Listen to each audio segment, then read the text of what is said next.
G'day everybody, Simon here, Explosive Action, back for part 2 of my OG metal vinyl press collection update. Got 9 here to take a look at, so let's get into it.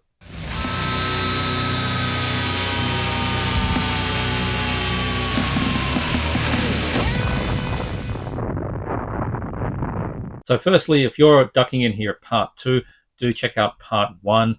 We're looking at probably 3 parts for this collection update. I got 25 original press 80s, early 90s records, all thrash, speed metal, all that kind of good stuff. Like I said, all original press. Very, very happy haul. It's in fact gone up by 1. We're now looking at 26. One of those has snuck into this update to make it 9. And yeah, let's just get into it with the first one here, which was one I really wanted this one for a while. I managed to get the first album from this band a little while ago, and I was like, oh, I always need to get this second one. The second one was the one that I heard first. It was something that I just loved the artwork on it when I first saw it, and I really, really wanted to get it. Atrophy, Violent Restitution. I don't know. It's silly artwork. It's kind of amateur, but I've always liked it. I like the color. I like the logo. I like the kid with the mask and the tank and the gun. Like, I don't know. The whole thing worked for me.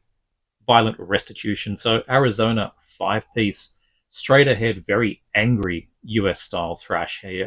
Like I said, there's Sophomore 1990. This came out. So you're already into that. Thrash is changing a bit. It's not dead, but it's changing a bit. Kind of territory. Then 1988. First one was called Socialized Hate. That was a ripper of an album. Vocally, the band is kind of reminiscent of, I'd say, Sodom of this era, the 1990 kind of era. Musically, actually, some of it as well.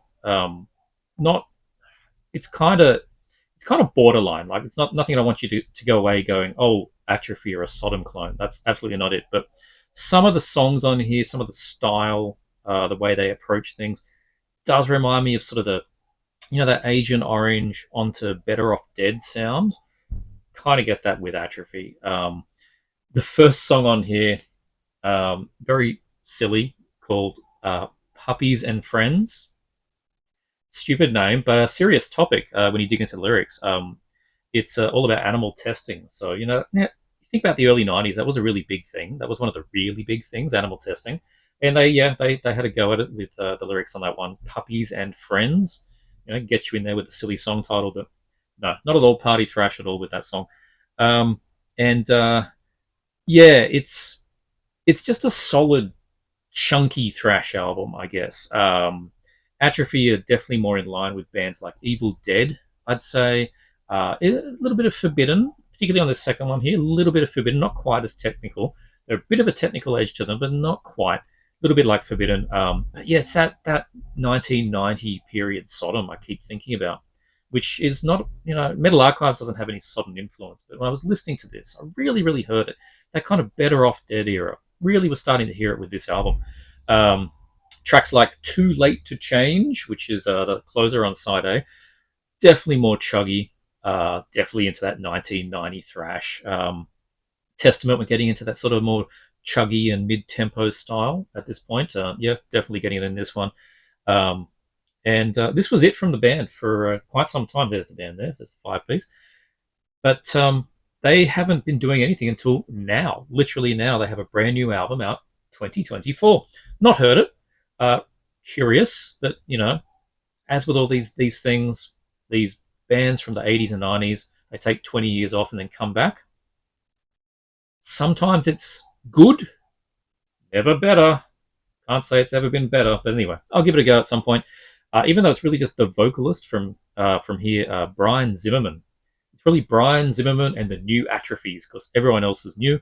And yeah, I don't know. See what that's like. But as for this one, Violent by Nature, I was really stoked to get this. This is and this is a bit of a theme you're going to find with so many of these. This is the Road Racer press. Tell you, 80s thrash, early 90s stuff. Road Racer, Road Runner, RC, all over it, man. That's just all over it. There you go. Road Racer, the old logo. I get the lyrics inner. Yeah, hand drawn there. Presuming that's the kid under the mask. Atrophy kid.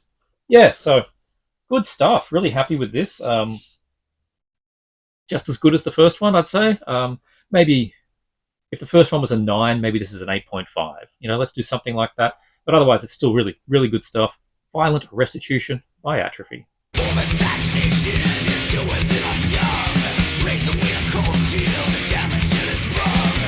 Next up, we have another Sophomore. This one is from 1987 from a really good band. This is Whiplash with Ticket to Mayhem. Such a corny cover, but it's fine, whatever. I think most people are familiar with the band's very rough and ready and very raw debut, Power and Pain, with this glorious cover artwork. It's just chef's kiss. And this is not that. This is interesting. I mean, it's obviously some kind of circus, fairground, where I've got Lego figures there. Not too sure if it's like a bunch of photos. It's like a photo collage then mixed with some drawing. I don't know. It's kind of a weird mix. But anyway, the glorious artwork aside on that first album, it was absolutely just savage stuff. And this is the Sophomore, which I'm only just getting now, but I do have in the collection the third album, Insult to Injury. That one I hear people talking about very little, and that one's quite different. When you listen to the first one and go to the third one, huge change there, absolutely huge change. But when you listen to this one in the middle, it's less of a jump. It starts to become more obvious. So, yeah, Ticket to Mayhem, definitely a midway album. It's still raw, it's still ripping, but musically the band have just improved their chops technically. They're just a better band at this point. They've just been playing instruments for another couple of years longer, so therefore they're better. That's what you get on this one here. Doesn't really lose much of that youthful anger or just, plug in and play, I don't think. I think it's just he's taking a natural step forward with this one. Vocally still shouty. The nastiness was tamed a bit by that third album when they had a dedicated vocalist. But here it is the band's founder and lead guitar and vocalist all in one. He just does everything. So, these guys always kind of sat well with like early Overkill for me. I mean, look. There's your youthful, angry kid stuff going on there. Always like it when someone in the band wears their own shirt. That's always fun. It's illegal to do that at the gig. If you're going to go see Whiplash, you're not allowed to wear a Whiplash shirt. You should know that. Hopefully you do. But the band, they can wear their own shirts. That's always fun. So yeah. Anyway, there's the back. I reckon also the aggression of something like early Artillery. You get a bit here with Whiplash. Might just be coincidental more than anything else. Three-piece, as you can see, on this particular album.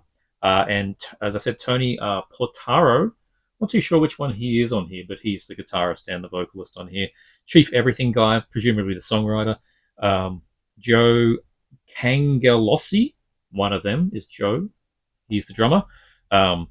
He was also on Creator's Cause for Conflict later. So there you go, a bit of a connection. Tony Bono on bass, who passed away in 2002. There was a period in the late 90s where, after this album, I don't know if they had like a break and then came back, but the late 90s, 97, 98, all three members of the band were Tony. And I thought that was hilarious. 3 different Tonys.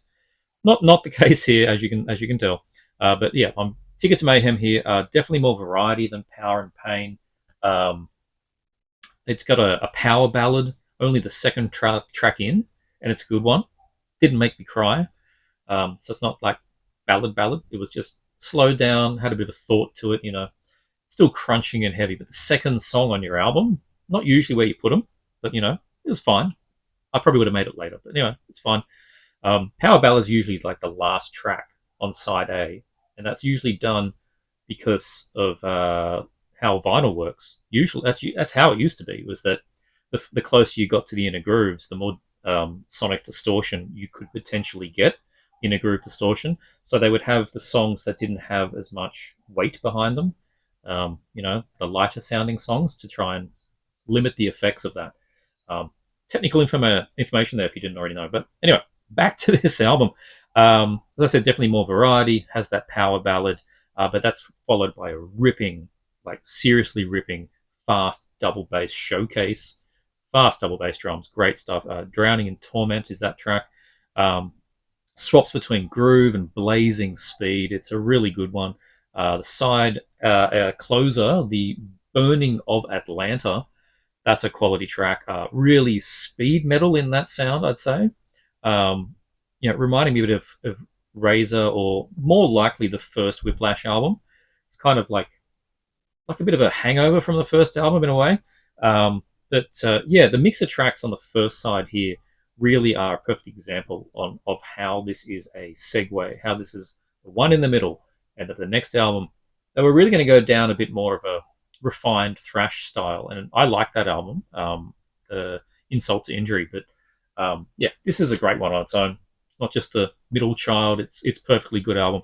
It's just a bit more transitional, a bit more polished from the first one, not as polished as the third one. Take a look in here. I do need to glue the inner, the outer cover. It's come undone. That's not a problem. It's just a bit of glue. Take a look inside, and you get there you go. Funny comic there. Trash compacted car. All these bits are hanging out there. He had a ticket to mayhem for sure. Completely illegible handwritten lyrics. Nice try, guys, but I can't read a word of it. And look, another Roadrunner. A bit of a theme. So anyway, yeah, Ticket to Mayhem, second album from Whiplash. If you've only heard the first one, give this one a go.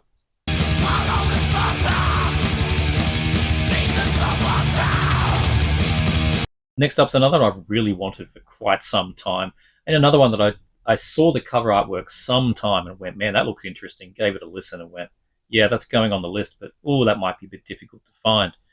Well, this job lot that I was been having a good go at, as I mentioned in the first video, yeah, it's been paying dividends. So I finally have a copy of Target with Mission Executed. This is great stuff. The debut album from Belgium thrash band Target, released in 1987 on the fantastically named ARG Records. I'll show you the record during this because it's got their logo on it. It's fantastic. These guys, if you don't know this band, Target from Belgium, they're a bit like Toxic with an accent. I reckon that's a good way of explaining them, particularly on the one after this.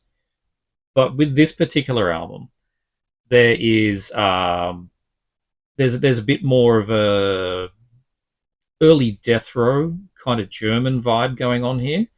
You can definitely hear that sort of World Circus kind of picking up the technicality, but yeah, there's definitely a bit of straight ahead, just ugly sounding thrash as well. Really, really, really good album. That obviously direct European influence from something like Death Row. Taking a look at I love this artwork. I always have. It's great. Here's the band here. Taking a look at the first track on here, Mission to the Andes is a real ripper of a track. Great mission statement for the album. An executed mission statement. There you go. There's a pun. Hordes of Insanity is the follow-up. That's a good, dark kind of track. Has a few twists and turns in it. Really rapid, fast bridges in that one. That's a quality follow-up track. I'd say then what gets interesting, when you get into side B, there's a bit more of a speed metal edge. It feels like sort of maybe they were transitioning from like demo era or something, and that's just got a bit more traditional sounding speed, early thrash going on there. Not as technical, not at all sounding like Toxic at this point. But again, like that, maybe the first Death Row album, it's still sort of in line with that kind of thing. But then you get to the last track on here, which is called Death Blow. It's an instrumental, but it is the fastest, thrashiest thing on the entire album. Absolute ball terror. That's a quality track, and it's an instrumental, so definitely worth sticking around to the end for the album. It's a great one. I love the artwork. Like I said, it's got like a creature or something like tentacles, and it's bursting through the road. I don't know. It's always just grabbed me. Sometimes the silliest artworks just grab me. Got skyscraper there. It's weirdly done too. Like it's weird shading. I don't know how they've done it. It's almost like early computer artwork, but wouldn't have been, not in 1980, whatever. I'll take a look inside. We get first we take a look at the lyrics. So we get the lyric, and with a collage here of other records you can get on ARG. some that you've known from other labels. Like I think some Living Death, didn't they do a Noise? I don't know. Some of this stuff you'd think could be on Noise Records. Holy Moses, Mekong Delta, and Target down here. And take a look at that record. Show you their fun logo. Arg. I think it's great. And that's actually the side A. So when you put it on here, there's your tracks, right? There's the tracks, and you go, oh, well, that's side A, side B, therefore this is A. No, this is B. Yeah, it doesn't say that it's B. This is B. That's A. So, yeah, if you put it on at home and you go, hang on, this doesn't sound like the first track, of course it's probably not. Anyway, Target, Mission Executed. Really, really good Euro thrash here. Still stuck a little bit in the speed metal vein, and starting to show that technical edge of what was to come.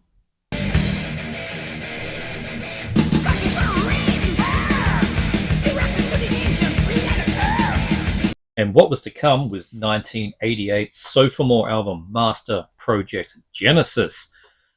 Yeah, okay, this is bammed up a notch, something fierce. Opens with a real staccato, riffy opening few notes.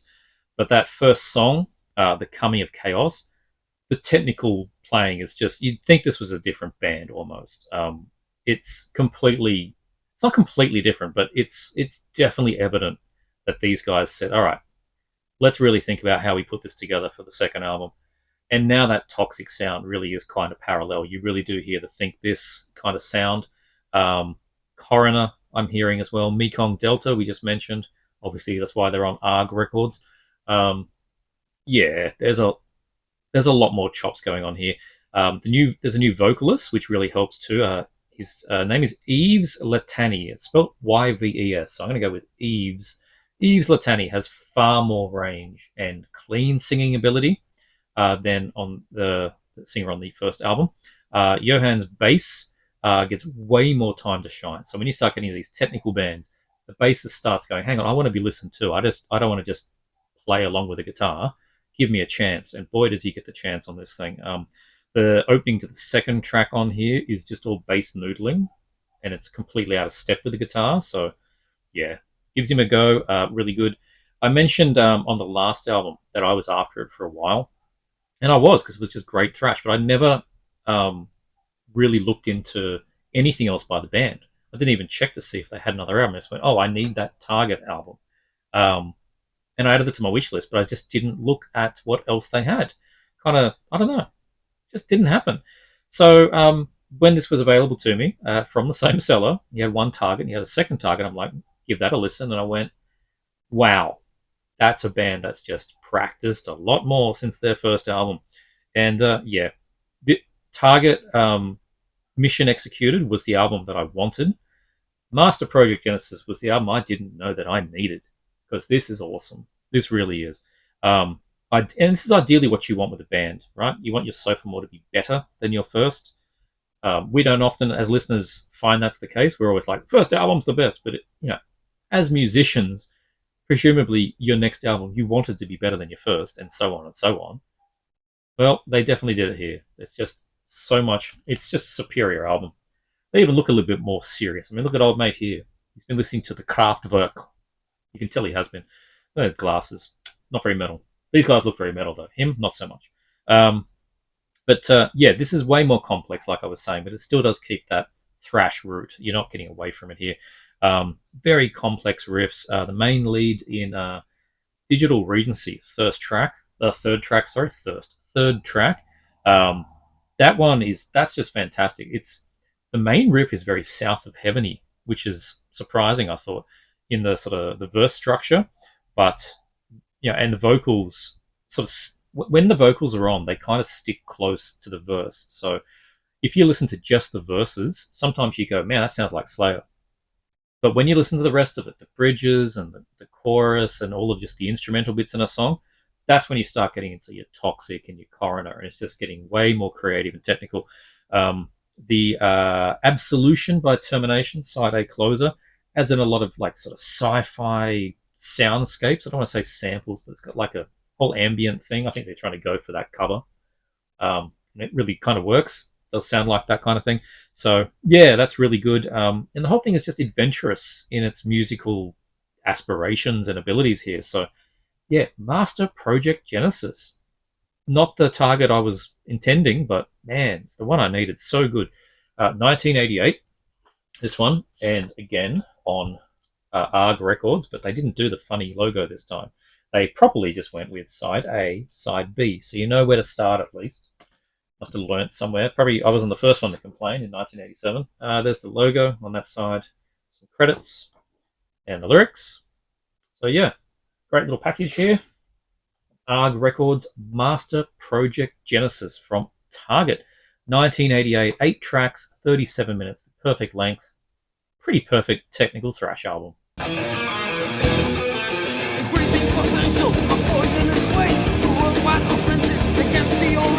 The next one's a case of where I owned the Sophomore album, but I never had the first one, and I really, really wanted it. It was proving really hard to get. There's been a reissue relatively recently, and I was tempted, but then I remembered I just get annoyed having thrash reissues on vinyl. It doesn't feel right. It's oil and water. It doesn't mix for me. I have to have the original, and I held out. And I'm very happy to have Hallows Eve, Tales of Terror. Another glorious, immature, but fantastic artwork here. Look at that. But the executioner with his mace and his hood, those just outrageous muscles there. Outrageous. It's just magical. And it's in like a spider web. Okay. Fantastic. Quite early speedy thrash here from 1985. Heavy focus on the speed metal part of this. It's right up there with like Razor's Executioner's Song for that ripping, dirty speed metal sound. Exciter's first album as well, definitely in sort of that area. It's just nasty, barked, reverbed vocals just blasting out. The cheekily titled opener, Plunging to Megadeth. That made me laugh. It is spelt Megadeth with an A, so Mustaine, you have to put the lawyers away. But yeah, I thought that was great. What you get on this though, if you know the second album, you're not really getting that. You're getting very, very punky edge riffs to speed metal, and the drums as well. The whole thing is very punky sounding. The second track on this one, Outer Limits, is a perfect example of this. The vocals go from just this savage barking, and they go instantly up 2 registers, and just becomes this furious speed metal track. You can just see people dressed like this in the pit with the spikes and the leathers, just going absolutely mental. But at the same time, in the pit, you're going to see people in blue jeans and spiked hair, and it's just going to be a mix of worlds in there because this is just so punky speed metal. It's great. The rolling tom drums, the mumbling bass guitar lines. It's far more from the punk world than it is from thrash metal. Keep in mind that's 1985 as well, so kind of early for the majority of thrash bands. There's even some warbly in this track, sort of cello by Afro vocals, like you know how he goes, ah! Yeah, he does that warbly. I shouldn't have done that. How he does that warbly sound, I hear that in here. So these guys are clearly coming from a punk background, or at least big fans of it. I get more of a crossover feeling with something like this than I do for supposed crossover bands. I can see this more being appealing to a punk crowd, a hardcore punk crowd, and a thrash speed metal crowd. I can just see this just having a mix of attendees of that concert. It's angry, it's snotty-nosed, punky speed metal. They'd just be appreciated by all hair types. Long, short, shaved, or spiky. That's this one. The band is so fast and loose that somewhere during recording, the drummer, his name is Ronnie Apold, broke his arm, and the final 2 tracks on here, Metal Merchants and the self-titled Hallows Eve, had to be recorded by a different drummer. His name is Tim Helton. He remained with the band onto their sophomore album, Death and Insanity, which is the one I've already got. So he was a drummer I was familiar with, and he was on that album. Then he himself had to leave the band because he was in a car accident. He couldn't play drums, so he had to get another drummer. For their third album, which is called Monument, they got another guy called Rob Clayton on the sticks. He was in a fatal car accident. He was hit by a drunk driver. Um, he died in 1992. And if you look in the metal archives for Hallows Eve, and if you look at the members, they've had 12 drummers. Some are just live, some are guest, but 12 drummers. And that's quite insane. So it's kind of a cursed role, I think, in Hallows Eve, being the drummer. But yeah, you can't really tell on this when the drummer changes the last two tracks. It's that kind of raw, speedy, punky stuff that it's not too technical. You know, a lot of that D beat and just sort of fast, just being fast. That's all you had to do. So anyway, yeah, ripping speed metal from 1985. Enough thrash in there, plenty of punk in there, and surprisingly on Roadrunner. So let's take a look again at the inside here. So there's the inner, some lyrics. I lost reality long ago. Now I live in a horror show by Tommy Stewart. Thanks, Tommy. There's the rest of the lyrics. And yeah, just obviously black on Roadrunner. So many Roadrunners, road races, RCs. And Hallows Eve, Tales of Terror is just another one. They're going to look at the back there with those guys there in the forest, looking kind of Morbid Vision Sepultura, to be honest. Lots of the jeans there, the black, the big puffy hair. He looks like Jara T. Yeah, great stuff here. Early stuff. Hallows Eve, Tales of Terror. Really good speed metal, thrash metal, punky speed metal. 1985.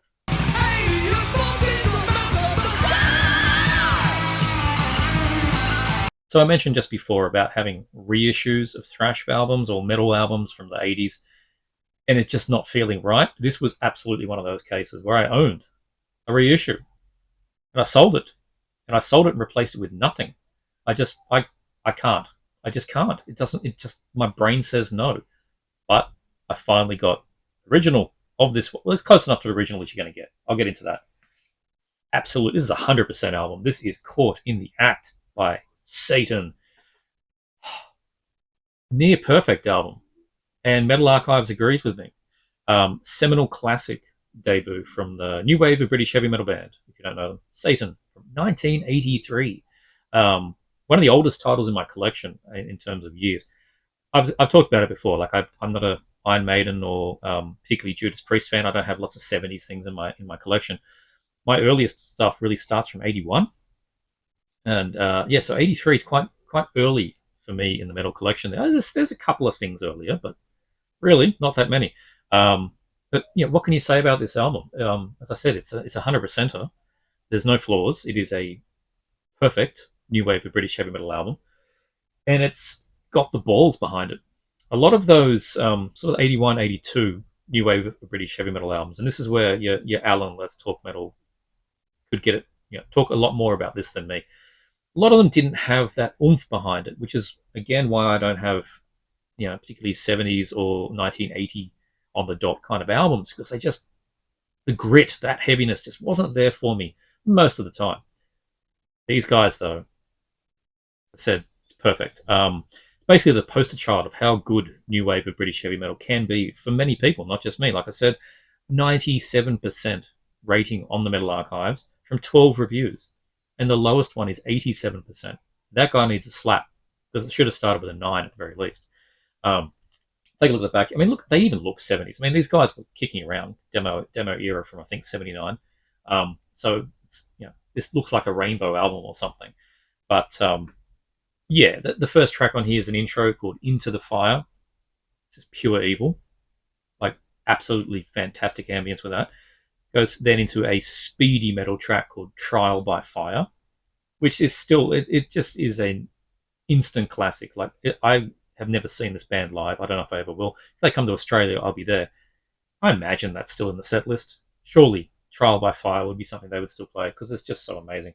It's got dual guitars. The drums are so peppery, plenty of double bass. That's the thing with the early bands. It's like, if the drums are just sort of AC/DC drums, that's when I start going, not metal enough. I may sound like an idiot when I say that, but some of you may understand where I'm coming from with that.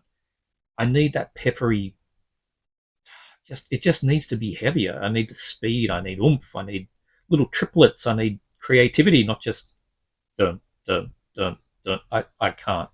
I rarely can.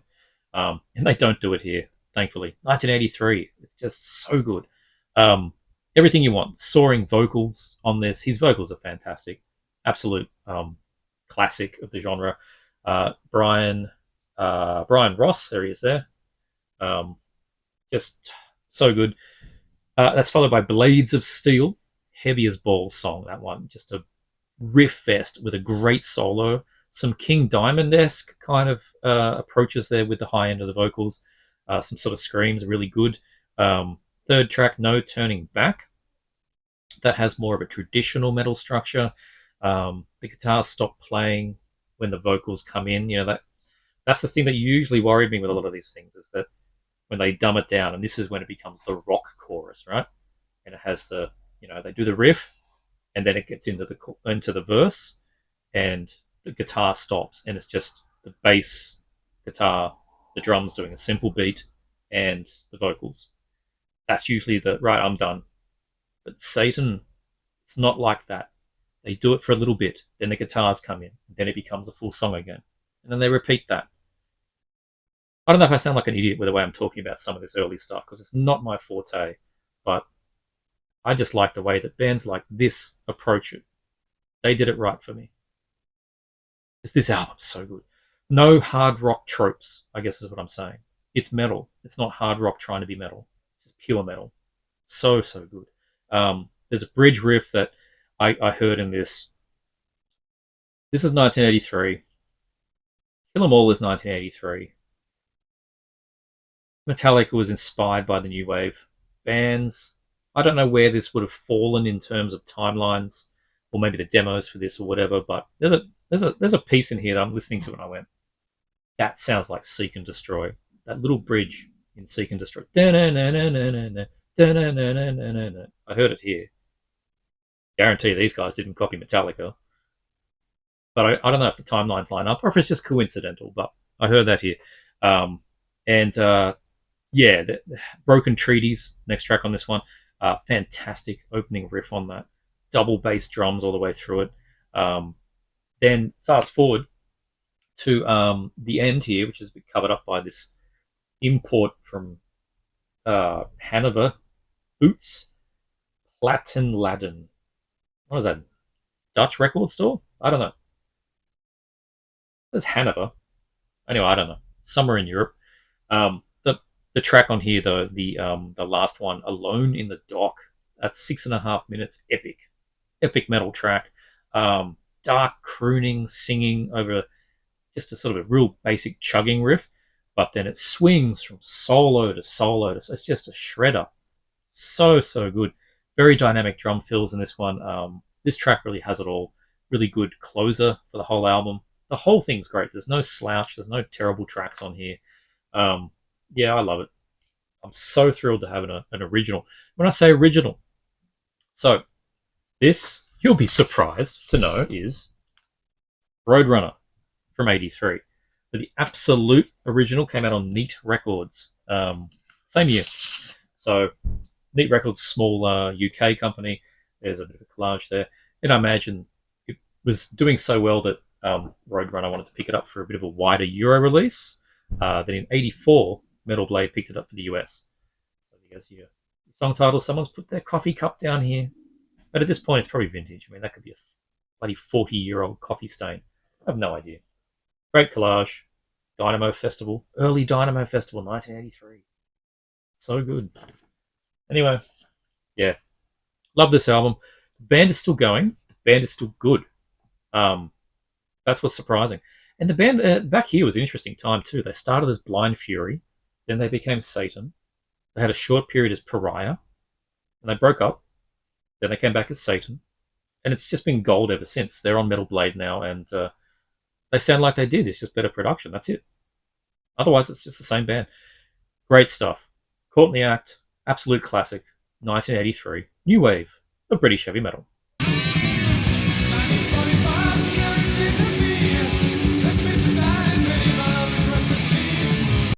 I'm bound to get Mark G with a C's ears up for this one.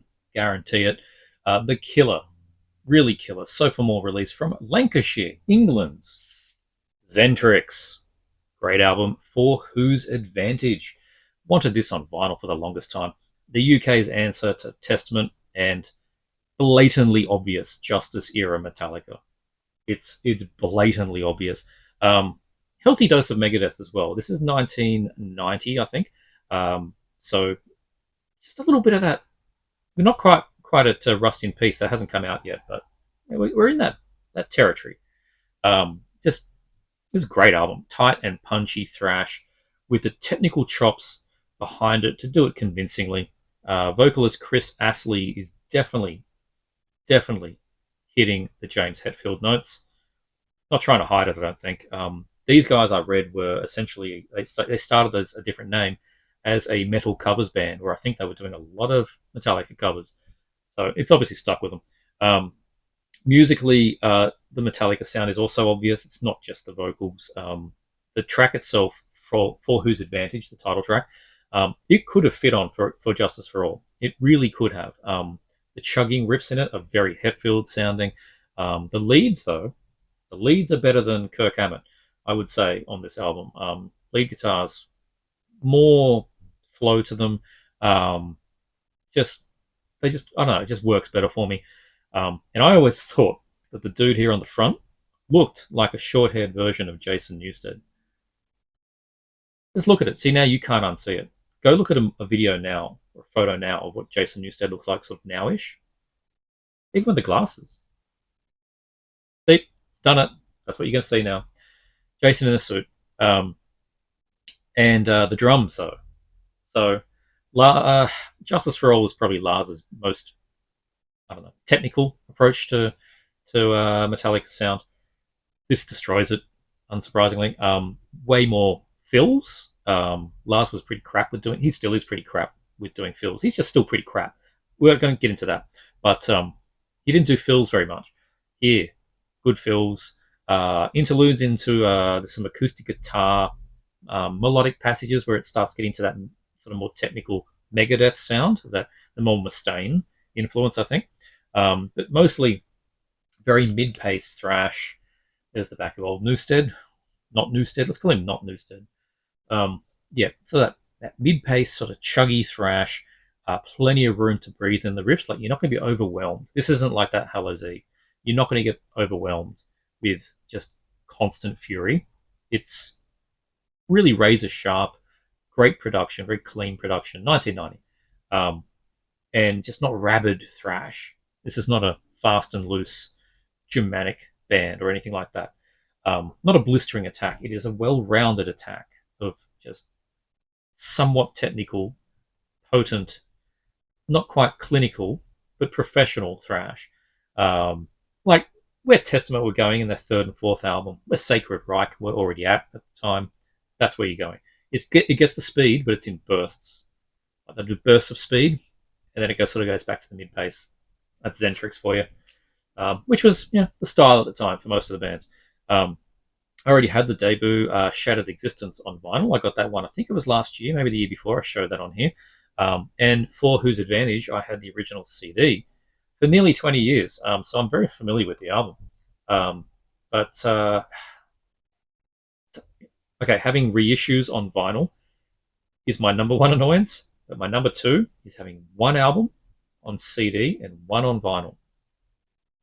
Now, for your 80s bands to 1990, for your thrash, your heavy metal, your speed metal, I want one format for that, for their classic period. I want one format.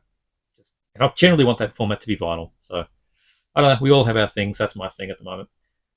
And the cover artwork is just much bigger and better. And again, this is that kind of so airbrushed. You do it now in a computer, and it'd look the same kind of artwork. Like it's like lots of shading. It's all very shading based. I like it, and I like the imprints here on the hand. Yeah, really cool. I always like this artwork. Very simple, but it's really cool.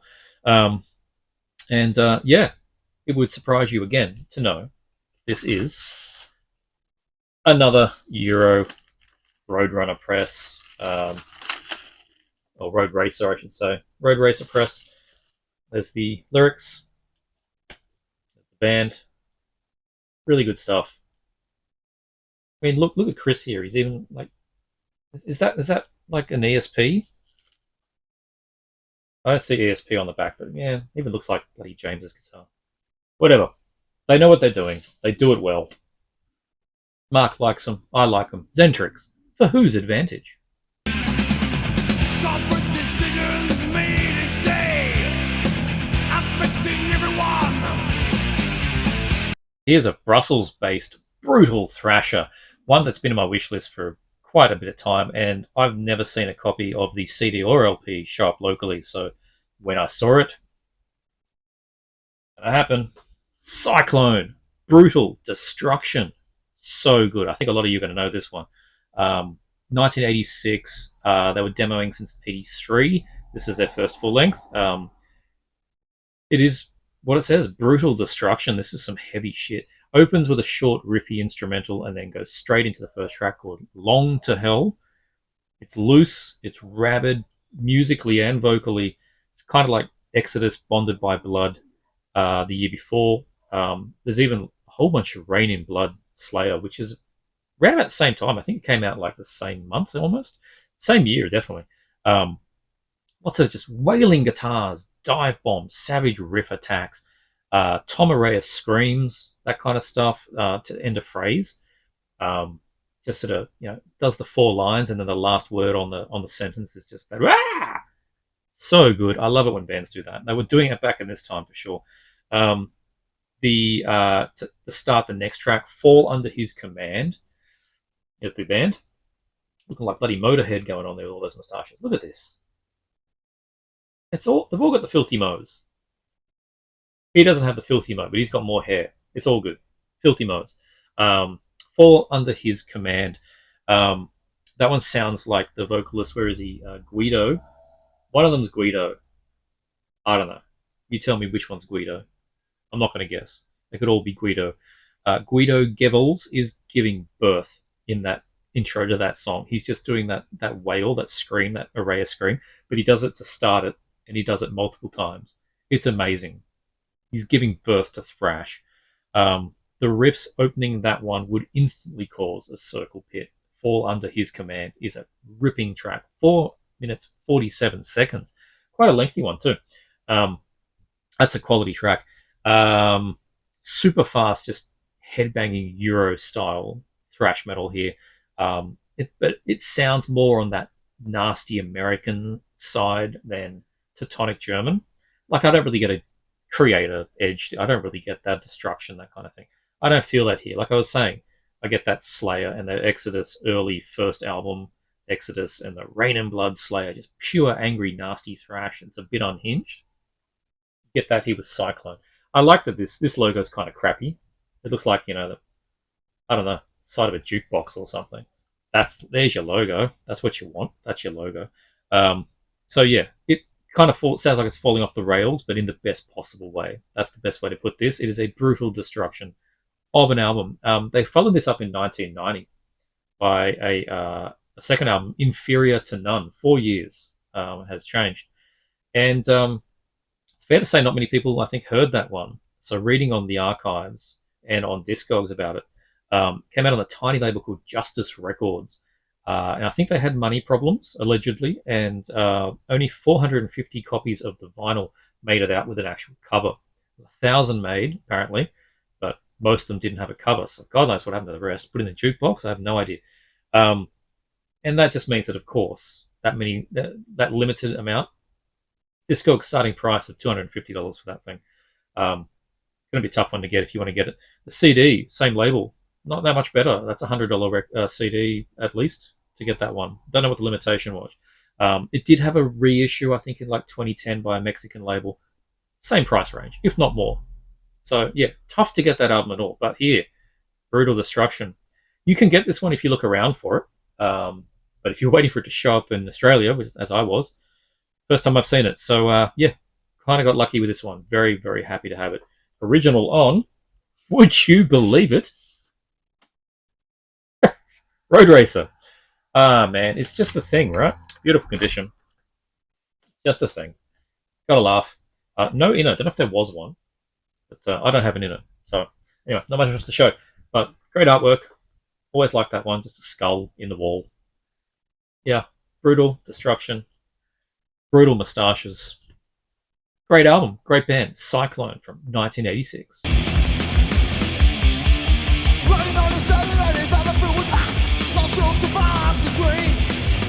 So originally that Cyclone was the one I was going to end this video with. That's how I had this all queued up. Until this one happened, and this one only happened a few days ago. Utopia Records in the city got in a haul of original vinyl, someone's collection. And although it wasn't the bargain, well, not quite bargain prices that I was paying from the bulk buys, I was paying reasonable prices. Not bargain, but reasonable. Utopia's price, they got to pay rent on a bricks and mortar shop. Not as reasonable. But I was still happy to pay the asking price for this because it doesn't come up. Heathen, Victims of Deception. Love this album. Back in the early 2000s, this was one of the first sort of second tier thrash bands that I had heard. So think about it. So it's been about 01, 02, I heard this. And at that period, I was well and done with thrash. Like, just I was on the death metal, starting into black metal. Thrash was yesterday's news. I wasn't looking into it. Only the bands I already knew. Nothing new. And then this came across my lap. I was, like I said, like I was all death metal all the time. But at the same time, my mum was getting into the heavier things. She was a fan of Sher. She still is a fan of Sher. Then, by extension, through some marriages in there, she got into Bon Jovi. And then, through Bon Jovi, kind of opened up a world of hair metal bands from the 80s. And she ended up going to Utopia Records in the city more often than me sometimes. My metal mum, blue denim jacket, poison patches, very cool. And she tried a few things that she became sort of friendly with one of the main shop assistants in Utopia Records at the time, who was always giving you suggestions, giving you dubs of things, or telling you to buy this thing, whatever. And she'd just try everything. She found Poison, Warrant, all those things. That's where she mainly is now. But she did try a few other things, and one of them was this, Heathen, Victims of Deception, which in hindsight is absolutely not my mum. But she gave it a go and decided she didn't like it, fair enough. And she had the CD. I'm not sure if she was given to her or if she bought it from Utopia, but she got it from Utopia. And it was the original press, and ended up giving it to me in that sort of 02 period. And I loved it because it was instantly familiar to me because of that Scott Burns production. Like, if you close your eyes and listen to the riffs without the vocals, you kind of just hearing Beneath the Remains and Arise. It's got that choppy, chuggy sounding thrash, and the production just fits right in there, right? But the soaring vocals were not a thing I was used to at this time. You know, I was as clean as I ever really got was Metallica. After that, it was all just gutturals and screams. That was me. So this was different for me. It took me a bit to get used to because this is not just clean singing. This is some high-end stuff, high octaves, like proper training kind of singing here. And I was never a fan of your Iron Maiden, so I didn't have that, like I already said, I didn't really have that connection for, more traditional bands that had that clean, really good singing.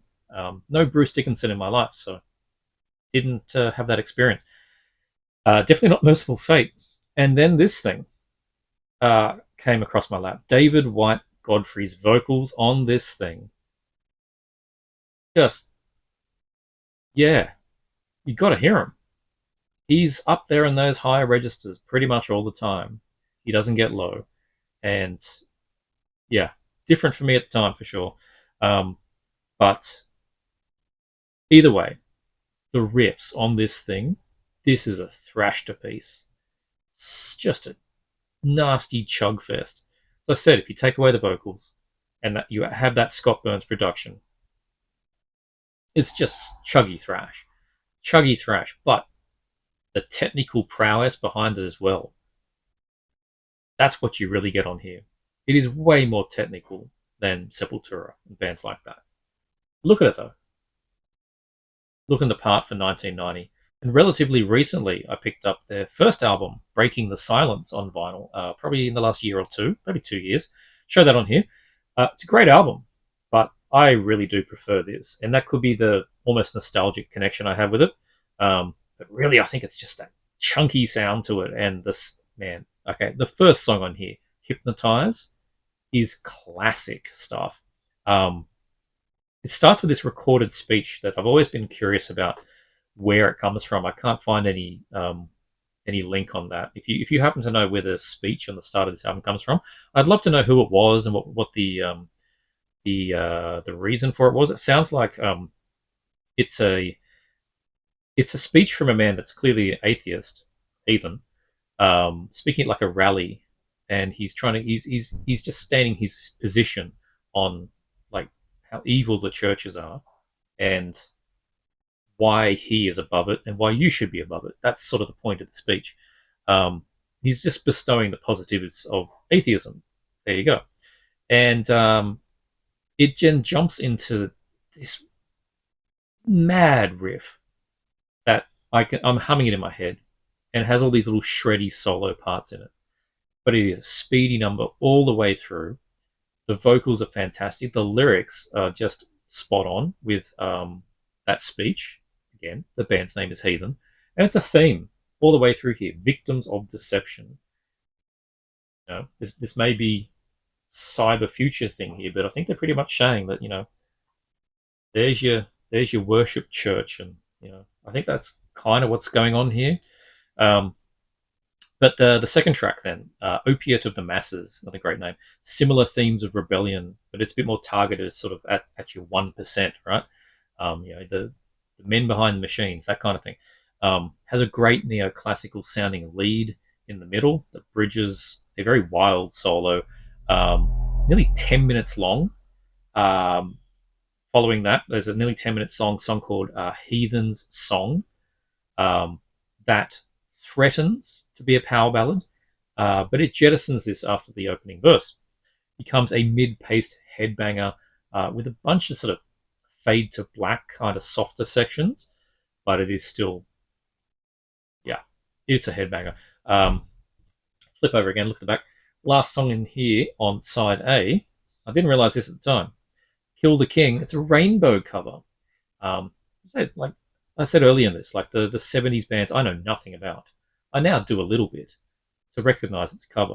But at the time, I just thought, that's a good song, but it doesn't quite fit. Didn't really look into what it was. But yeah, Kill the King. They do a really good version of it. So yeah, check it out if you're a fan of Rainbow. And yeah, great stuff. And this artwork. The artwork here is done by Alvin Petty, who did Metallica's classic Creeping Death EP cover artwork. So yeah, he did Victims of Deception. I've always loved this art. It's great. Love the coloring to it, sort of the purple off blue. Great stuff. And he did the Heathen logo. So that's his design. Really good, sharp Thrash logo there. Yeah, so I was worried a little bit too when I was buying this. It's nearly 60 minutes, this album, 59 minutes and change. It's one LP, so it's 30 minutes aside. Your theoretical sweet spot is 22 and a half minutes per side. 25 is okay. Pushing 25, that's when you can start getting that sound issues on the inner grooves. Again, I spoke about earlier, that inner groove distortion. The more you cram in, the tighter the grooves, the more work the stylus has to do, particularly when it's getting to the inner parts there. And you can start getting sibilance. So when they say S, it's got that sound to it, like a snake. It can become off-putting. So I was worried about it. They did a really good job on this. When it gets to the end of side A, I didn't really notice anything. When you get to the end of side B, that last track, a little bit of sibilance, nothing too bad. The main thing is because they crammed it in, you have to turn the volume up a little bit, just a little bit. Not like that bloody impaled Mondo Metacal, not like that. You just got to turn up a little bit just to get the oomph there, but it didn't add any surface noise or anything like that. Honestly, it's a great press. What you do miss, though, is the last track here is Mercy is No Virtue. On the CD, which I've got, there's another track called Timeless Cell of Prophecy. It's not a cover, it's not a cutting room floor track, it's just another track. not on here. So you miss a track. And this album's been reissued on LP, 2 LP, relatively recently by Music on Vinyl, who claim to be an audiophile label. And they split this thing over 2 LPs. I'm sure it sounds great. But even they didn't include that last track. They had the room to spare. They didn't include it. Very strange. So it just means I keep the CD for the bonus track, but that's fine. But for a regular listening copy, it sounds great. So if you were always wondering, there's a guy on Discogs that was asking, anyone got any idea on this press? Because this was it. They did this press, and nothing on LP until 2022. That's it. So, yeah, you either had it and you knew, or you didn't know. Someone was asking. I've put a reply on Discogs now for this press, saying what I think. But yeah, I'm happy I picked it up. I'm thrilled I picked it up. I've always loved this album since I've had it, and I wanted it on LP, and the LP sounds great. There's the inner, some lyrics, special thanks, more lyrics, so good. Just a bloody excellent album. Yeah, Heathen, Victims of Deception. Just that fantastic Scott Burns production really works well on here. It's not clinical, but it's meaty sounding. And the chug riffs, the rhythm riffs on here just sound lightning fast because of it. Just like a Rise. It's in that same ballpark. Those vocals on top, magical.